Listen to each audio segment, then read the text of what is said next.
وقال الله تعالى في كلام المجيد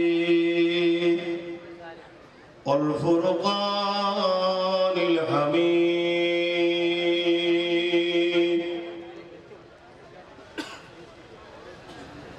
قل إن كنتم تحبون الله فاتبعوني يحببكم الله ويغفر لكم ذنوبكم والله غفور رحيم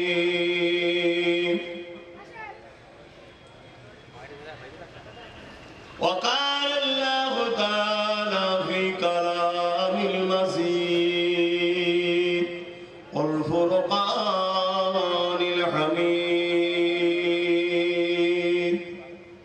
لقد كان لكم في رسول الله أسوة حسنة আমার আব্বা জানেরা পর্দা নিশিরা আমার আম্মা জানেরা আমার নওজোয়ান তরুণেরা যুবকেরা পর্দা নিশিরা আমার বোনেরা ছোট ছোট বাচ্চারা এই মাঝেরহাট গ্রাম অনেক আগে এসেছি আমি কত বছর এসেছিলাম মসজিদের ওখানে হয়েছিল এর আগেও আব্বাজান হুজুরের সাথে একবার অনেকদিন আগে এসেছিলাম ওই সব বসে আছে ওরা জলসা করে এটাও ওরাই করছে সব সংগঠনের ছেলে সব আমার দাদা পীরের রুহানি ছেলে আপনারা ঠিক না বেঠিক গো জামানার মুজাহিদের সন্তান আপনারা চারটিখানি ব্যাপার নয় আর আমরা হলাম জিসমানি রক্তের আওলাদ আপনারা অন্তরের আওলাদ কলবের আওলাদ অনেক গাছ দেখবেন কলম লাগায় চারা ছাড়া কলম লাগিয়েও হয় না হয় আপনারা হলেন দাদা হুজুর পীর কেবলার অন্তরের বাচ্চা রুহানি সন্তান ইমানি সন্তান কলবের বাচ্চা আপনারা আমরা হলাম কলব রুহানি দুটোই তো যা আজ আবার এসেছি আপনাদের গ্রামে আপনাদের এলাকায় আল্লাহ পাক দু কথা বলার তৌফিক দেন বলুন আল্লাহুম্মা আমিন আমার স্টেজে বসে থাকা এবং জায়গা স্টেজে সবার না হওয়ার পরও আমার অনেক মুরব্বী বাপেরা নিচেও বসছেন সমস্ত বাপেদের কাছে আমার আন্তরিক ভালোবাসা দোয়া করেন আপনাদের এই বাচ্চাকে আল্লাহ যেন দ্বীন ইসলামের খাদেম হিসাবে যেন আল্লাহ কবুল করে বলুন আল্লাহুম্মা আমিন আমার পূর্বে উলামা হযরতরা অনেক আলোচনা করেছেন কে কি আলোচনা করেছেন সব নিজ নিজ দায়িত্বে করেছেন এখন আমি গুনাহগার যেটা বলবো নিজ দায়িত্ব নিয়ে কোরআন সুন্নাহর আলোকে দুটি কথা বলবো আজ ভাঙড় কাশীপুর দক্ষিণ 24 পরগনা উত্তর 24 পরগনা এবং আমার পশ্চিম বাংলায় আল্লাহ শকর 3.5 কোটি কম বেশি মুসলিম আছে মাথায় টুপি মুখে দাড়ি মসজিদ আছে মাদ্রাসা আছে কোরআনের তেলাওয়াত আছে কোরআনের মাহফিল আছে হাদিস আছে আমার ভারতবর্ষে গভর্নমেন্টের হিসাবে 18 থেকে 19 কোটি কম বেশি বাকিটা আল্লাহ ভালো জানে মুসলিম আছে আমার হিসাবে আরো অনেক বেশি যাই হোক ওটাকেই ধরে চলছি এই যে এত কোটি কোটি মুসলমান তাম বিশ্ব জুড়ে 200 কোটির কাছাকাছি বা বেশি তো কম নয় মুসলিম আছে কিন্তু আজ থেকে 1500 বছর আগে 12 রবিউল আউয়াল সোমবার শবে সাদেকের সময় আমার রাসূল যখন দুনিয়ায় তাশরীফ এনেছিলেন হাতে গোনা গুটি কত মানুষ দ্বীনে ইব্রাহিমের উপরে ছিলেন না এই সত্যের উপরে ছিলেন এক আল্লাহ দাসত্ব করতেন কিন্তু আজ আমার দয়াল নবী মাত্র 23 বছরে তামাম পৃথিবীর জমিনে ইসলামের মেসেজ শান্তির মেসেজ নাই সত্যের মেসেজ আমার দয়াল নবী 23টা বছরে সারা পৃথিবীর বুকে সাম্যের বাণী প্রচার করে দিয়েছেন জোরে বলুন সুবহানাল্লাহ আপনাদের কি মনে হয় আপনাদের এই মাঝেরহাট বা ভাঙড়ে কাশীপুরে এত সহজে কি মাথায় টুপি এসে গেছে এত সহজে কি মুখে দাঁড়িয়ে মসজিদ মাদ্রাসা পেয়ে গেছেন মনে হচ্ছে নাকি এত সহজে হয়নি লাখো মা বাচ্চা হারা হয়েছে, লাখো স্ত্রী বিধবা হয়েছে, লাখো সন্তান এতিম হয়েছে। তারপরে আপনার গ্রামে এই মসজিদ, মাদ্রাসা, দ্বীন ইসলাম ন্যায় সত্য পেয়েছে। এত সহজে হয়নি। আজকে আমরা সেই কোরআনের ঘরের সন্তান দাবি করে, ইসলামের ঘরের সন্তান দাবি করি। আমাদের কিছু কাজ আছে, আমাদের কিছু দায়িত্ব আছে। রাসূল পাক সাল্লাল্লাহু আলাইহি ওয়াসাল্লামের রেখে যাওয়া সেই কোরআন, সুন্নাহ ও আহলে রাসূলদের ঘরে যথাযথ মর্যাদা ভালোবেসে সেগুলোকে ধরে রেখে দ্বীন ইসলামের ঝান্ডাকে উঁচু করে রাখার দায়িত্ব প্রত্যেকটা মুমিন মুসলমান নরনারীর আছে না নাই? এটা আওয়াজ দিয়ে বলেন, আছে না নাই? আপনি ডাক্তার তো কি হয়েছে, আপনি জজ তো কি হয়েছে, আপনি পুলিশ তো কি হয়েছে, আপনি উকিল তো কি হয়েছে, আপনি নেতা তো কি হয়েছে, আপনি আম মানুষ তো কি হয়েছে, আপনি চাষি তো কি হয়েছে। আর এমএ হাক্কানীদের কাতারে দাঁড়িয়ে আমার রাসূলের রেখে যাওয়া ন্যায়, সত্য, ইনসাফ, ইনসানিয়ত, মানব বন্ধন, কল্যাণ, মাতৃভূমির প্রেম, এক কথায় যে জীবন ব্যবস্থা রেখে গেছে, ওই জীবন ব্যবস্থাকে নিজে ধারণ করা ও বহন করে সমাজের কাছে নিয়ে যাওয়া, এটা সকলের দায়িত্ব আছে না নাই? এটা আছে।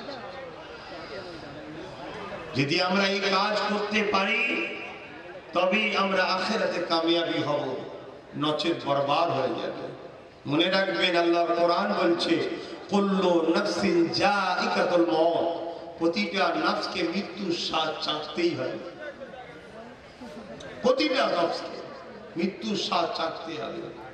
আপনারা জানেন, আমার রাসূল যখন এই পৃথিবীর বুকে আসেন, ঈসা নবী চলে যাওয়ার পর এই পৃথিবীর বুকটা অন্ধকারে আচ্ছন্ন হয়ে গিয়েছিল। ছেলেরা মায়েদেরকে হত্যা করত, বাপেরা মেয়েদেরকে জ্যান্ত পুঁতে দিত, বাজারে নারী বিক্রি হতো, গরিবদের ঘরে কৃতদাস দাসী বানিয়ে রাখা হতো, মানুষের গলায় কোমরে বেড়ি পরিয়ে বাজারে তাদেরকে বিক্রি করা হতো। বিশ্বের জমিনে হাহাকার শুরু হয়েছে, অশান্তির দাবানলে মানুষ দাউ দাউ করে জ্বলছে। ঠিক এমনই সময় এই পৃথিবীকে ধন্য করে রাহমাতাল লিল আলামিনকে আমার আল্লাহ পাঠিয়েছিলেন। জোরে বলুন সুবহানাল্লাহ, আর একটু জোরে বলুন সুবহানাল্লাহ। সেই নবী পেয়ে আমরা ধন্য হয়েছি। তিনি সর্বপ্রথম 40 বছর বয়স যখন হলো, আল্লাহ বললেন আপনার যে কাজ, সে কাজ আপনি শুরু করেন। এবারে আমার নবী পাক সাল্লাল্লাহু আলাইহি সাল্লামকে পেয়ে কেন আমরা খুশি বানাবো না? সারা জীবন খুশি বানাবো। ঈদ মানে খুশি, মওলুদ নবীর আগমন, এই নবীর আগমনের খুশি আমরা বার বার বার বার বানাবো, প্রতিদিন বানাবো, সর্বসময় বানাবো। সময়ের জন্য হয়ে ওঠে না, তাই আমরা একটা অনুষ্ঠান করে নবীর আলোচনা করে আমরা খুশি উদযাপন করে থাকি। ইতিহাস সাক্ষী দিচ্ছে, আর ইতিহাস এমন একটা গুরুত্বপূর্ণ জিনিস। আল্লাহ রাসূল বলছেন, এবং কোরআন দেখুন, কোরআনের 3 ভাগের 2 ভাগ, বেশি তো কম নয়। শুধু ইতিহাস নবীকে আল্লাহ শুনিয়েছে, বিভিন্ন নবীদের ওকিয়া ঘটনা আল্লাহ শুনিয়েছে। সেই ইতিহাস আমাদের কাছে আছে, আমাদেরকে ভাবতে হবে। এখনো মানুষ ঢুকছে, কিন্তু এই রাস্তাটা জাম হয়ে যাচ্ছে। আর মানুষ, আমি যখনই আসি আল্লাহর দয়া, পীর মুর্শিদের দোয়ায়, ভালোবাসেন। আপনারা ভালোবাসেন তো নাকি? স্বার্থে? কার জন্য ভালোবাসেন? আল্লাহ, আল্লাহ রাসূলের জন্য। হ্যাঁ, এই ভালোবাসা আল্লাহ আমাদেরকে একসাথে জান্নাতও নিয়ে যাবে। বলুন আমিন। প্রেম আলাদা জিনিস, ভালোবাসা আলাদা জিনিস। আল্লাহ নবী, নূর নবী, দয়ার নবীকে আল্লাহ বললেন আপনি দ্বীনের কাজ করুন, আপনাকে যে জন্য পাঠানো হয়েছে শুরু করেন। শোনো আমার যুবক ভাইরা, ইসলামের যদি উপকার করতে নাও পারো, ইসলামের ক্ষতি করে ফেলো না। বারবার আমি বলি কথাটা, শুনেছেন তো নিশ্চয়ই, আপনারা শুনেছেন না শোনেননি? বারবার বলি, একটু সরাসরি দেবেন ভাই। ইসলামে যদি উপকার করতে নাও পারে, ক্ষতি করবেন না। হালকা বয়সের মানুষ চাষবাস করেন, জিহালে ছিলেন, ঘর থেকে চলে এসেছেন, মাথায় টুপি নেই, অনেকের পরনায় কি বলে পায়জামা পাঞ্জাবি নেই, এগুলো ইসলামের ক্ষতি নয়। কিন্তু যদি ইসলামের ক্ষতি করেন, আল্লাহ কিন্তু মাফ করবেন, এগুলোর মাপ আছে। আস্তে আস্তে আমরা চেঞ্জ হয়ে যাব ইনশাআল্লাহ। অনেক কষ্ট করেছে নবী আমার, মায়া কি হয় না সেই রসুলের জন্য? কি গো, দিল কাঁদে না রসুলের জন্য? তাহলে একটু ভাববেন, সেই নবী দিনের জন্য ক্ষতি আমি না করে ফেলি, দিনের ক্ষতি না করে ফেলি। আমার প্রত্যেকটা যুবকের কাছে অনুরোধ, ভাবুন বিশ্বে কি হচ্ছে দেখুন। শুধু অ্যান্ড্রয়েড মোবাইল হাতে নিয়ে কি করছেন জানি না, তবে আমি বলবো একটু ন্যাশনাল ফিগারে দুনিয়ায় কি হচ্ছে একটু খবর রাখুন। তাম বিশ্ব জুড়ে দুই শ্রেণীর মানুষ আমার নবীর কষ্টের ইসলামকে মিটাবার ষড়যন্ত্র করছে। এক শ্রেণীর মানুষ মুসলিম সেজে, দরদি দেখে, বক্তা সেজে আমার নবীর দ্বীন ইসলামের গুড়া কাটছে। আর এক শ্রেণীর মানুষ যারা মানুষের প্রভু হওয়ার শখ করে, আবু জেহেল, উতবা, সাইবা, ফিরআউন, নমরুদের মতো, তারা তাদেরকে সহযোগিতা করছে, সর্বদিক দিয়ে সহযোগিতা করছে। এই দুইয়ের হাত থেকে ইসলামের জন্য সংগ্রাম করা, ইসলামের জন্য কথা বলা, ইসলামের জন্য নিজেকে উৎসর্গ করা, এটা আমাদের প্রত্যেকের ঈমানি দায়িত্ব। কেননা এই দুনিয়া চিরস্থায়ী জায়গা নয়, শান্তির জায়গা তো আখিরাত। যখন একজন নবী প্রেমিক, একজন আল্লাহ প্রেমিক, দ্বীন ইসলামের প্রেমিক, কোরআনের প্রেমিক, সুন্নতে রাসূলের প্রেমিক যখন কবরে যাবে, দুজন ফেরেশতা আসবে তাকে মতির মালা পরানোর জন্য। জোরে বলুন সুবহানাল্লাহ।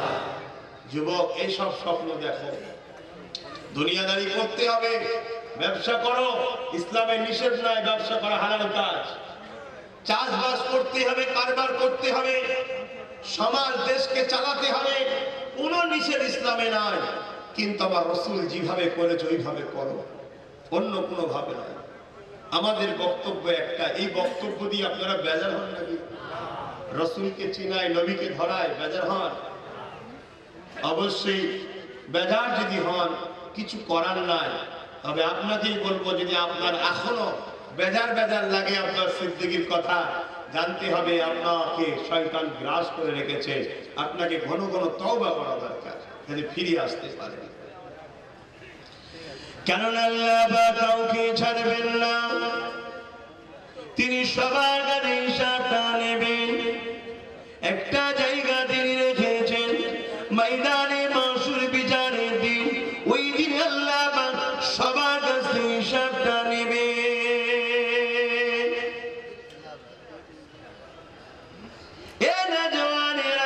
আল্লাহ পাক আমার নবী পাককে এত ভালোবাসে, আল্লাহ পাক আমার নবী পাককে এত প্রিয় করে, সেই নবী পাক কত কষ্ট করে এই দিনের প্রচারটা মানুষের কাছে দিয়ে গেছে। এখানে একটা বিষয় জানা দরকার, আমরা ইসলাম বলতে নামাজ বুঝি, আমরা ইসলাম বলতে রোজা বুঝি, আমরা ইসলাম বলতে হজ বুঝি, আমরা ইসলাম বলতে যাকাত বুঝি, আমরা ইসলাম বলতে কোরআন পড়া বুঝি, আমরা ইসলাম বলতে দাড়ি টুপি বুঝি। অবশ্যই এগুলো ইসলাম, কিন্তু এর মধ্যে সীমাবদ্ধ নয়। ইসলাম একটা লাইফ স্টাইল না, যেটা আমাদের কল্যাণ নিয়ে আসবে। যেমন নামাজ ইসলামের নাম, রোজা যেমন ইসলামের মধ্যে, হজ যেমন ইসলামের কাজ, দান খায়রাত যেমন ইসলামের কাজ, মা বাপকে সেবা করা ইসলামের কাজ, গরিবদেরকে ভালোবাসা ইসলামের কাজ, বড়দেরকে সম্মান করা ইসলামের কাজ, ছোটদেরকে স্নেহ করা ইসলামের কাজ, অন্য ধর্মের মানুষের সঙ্গে মানব বন্ধন রাখা এটাও ইসলামের কাজ। কেউ গরিব বিপদে পড়ে গেলে তাকে আশ্রয় দেওয়াটা এটাও ইসলামের কাজ।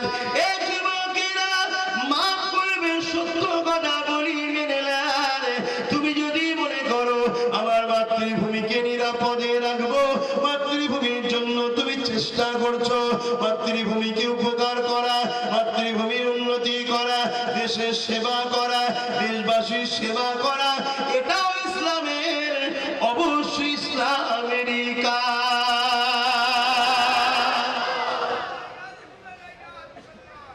এই টোটাল বিশাল একটা জিনিস নেই ইসলাম। নামাজও যেমন ইসলাম, রোজা, হজ, দান, খায়রাত, এটা তো আমাদের করতেই হবে, ওইগুলো করতে হবে। অন্যায়ের প্রতিবাদ করার নাম ইসলাম, আপনারা জানেন? একটু হ্যাঁ কি না বল। অন্যায়ের প্রতিবাদ করার নাম ইসলাম, আর ন্যায়ের সাথ দিবার নাম ইসলাম। আপনারা যদি মুসলিম ঘরের সন্তান হন, ইসলামের ঘরের সন্তান হন, অন্যায় যেমন করা উচিত নয়, অন্যায়কে সাপোর্ট করাও ইসলামে হারাম, চলবে না। আর ন্যায় করতে হবে, ন্যায়ের সাথ দিতে হবে, এরও নাম ইসলাম।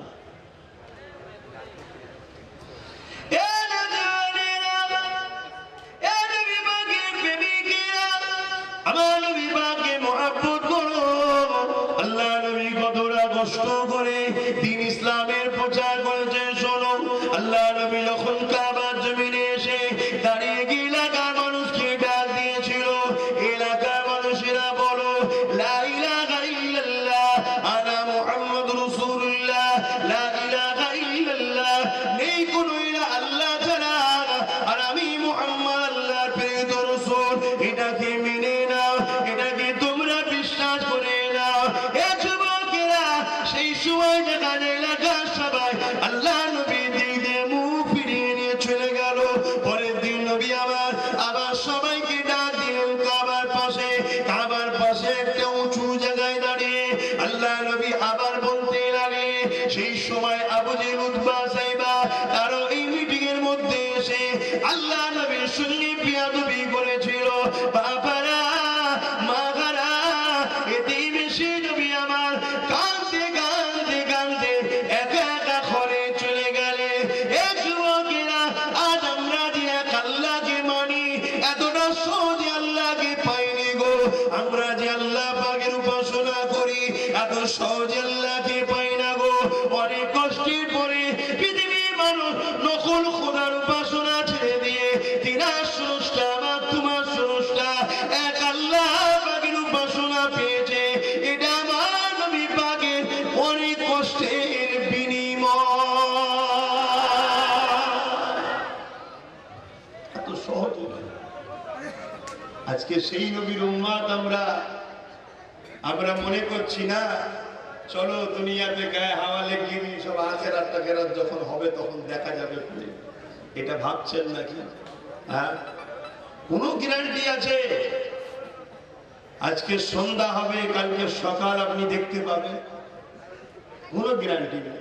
একটু বোঝো আমার যুবক ভাইরা, তোমরা যদি না বোঝো আমাদের কিছু করার নাই। অনেক কষ্ট করেছে আল্লাহর নবী। 3 দিনের দিনে নবী যখন আবার এলাকার মানুষকে ডাকলো, হতভাগা আবু জেহেল আমার রাসূল পাক সাল্লাল্লাহু আলাইহি সাল্লামের নূরের চেহারাতে হাত পর্যন্ত তুলে দিল। শুনছো? আমার নবীকে আঘাত পর্যন্ত করলো। তাহলে আমার নবীকে যদি আঘাত করতে পারে, তো নবীর গোলামদের ঘরে আঘাত করবে, এটা আশ্চর্যের কিছু নয় তো? এটা আশ্চর্যের বিষয়? নবীর থেকে কি নবীর গোলামরা বড় নাকি? সেই দয়ার নবী, হ্যাঁ, তেনার সঙ্গে আবু জেহেল বিয়াদবি করে ফেলল। আল্লাহ নবী, বাবারা, মা খারা নবী চোখের পানি ফেলে কাঁদতে কাঁদতে ঘরে ফিরতেছে। হঠাৎ করে রাস্তা দিয়ে দেখা হয়ে যায় আবু বকর সিদ্দিকের সাথে। ও যুবকেরা, ফুরফুরা শরীফে যে আবু বকর আছে, তিনার পূর্বপুরুষ আবু বকর সিদ্দিক আমার রাসূলের প্রথম সাহাবীর সঙ্গে দেখা হয়ে যায়।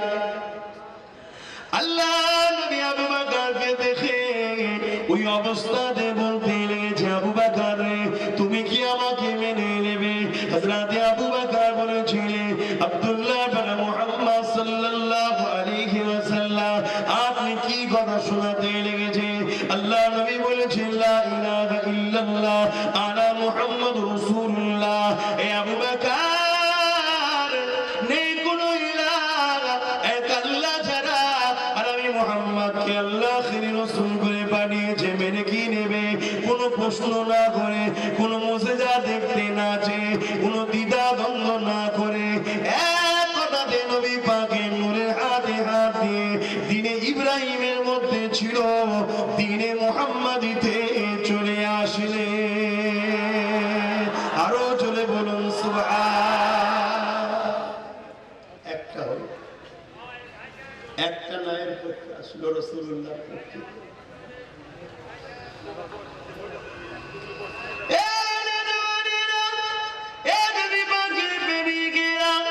অনেক কষ্টের পরে বাবা এই দিন ইসলামটা পেয়েছো। তোমরা কি জানো ছেলেরা মায়েদেরকে হত্যা করতো? হ্যাঁ আমার আম্মা জানেরা, আজকের জমিনে বাচ্চারা তোমাদেরকে ভালোবাসে। এটা আমার নবী পাকের দান, এটা আমার নবী পাক শিখিয়েছে। কারণ নবী আমার জানিয়ে দিলেন আল জান্নাতু তাহতাল উম্মাহাত, প্রতিটা ছেলের জান্নাত হলো তার মায়ের পায়ের তলায়। বাবারা তোমরা মাকে সেবা করো, মাকে প্রিয়ার করো, মাকে ভালোবাসো। আল্লাহ নবী মায়েদের মর্যাদা দিয়েছে। ১,৫০০ বছর আগে মায়েদের কোনো মর্যাদা ছিল না। আজও যাদের কাছে নবী নাই, রাসূল নাই, তাদের বাড়িতে মায়েদের মর্যাদা নাই। এ যুবকেরা, তরুণীরা, বাপেরা, এ নবী পাকের প্রেমিকেরা, আর সমাজে দিনকে দিন এতিমখানা দেখা যাচ্ছে না, কিন্তু বৃদ্ধাশ্রম দিনকে দিন বেড়ে যাচ্ছে। কেন বেড়ে যাচ্ছে? ওখানে বুড়ো বাপ মাকে ভর্তি করবে, ওখানে তাদেরকে রেখে দেবে। কেননা তারা যখন বয়স্ক হয়ে যায় তাদের সেবা যত্ন নিতে বড় কষ্ট হয়।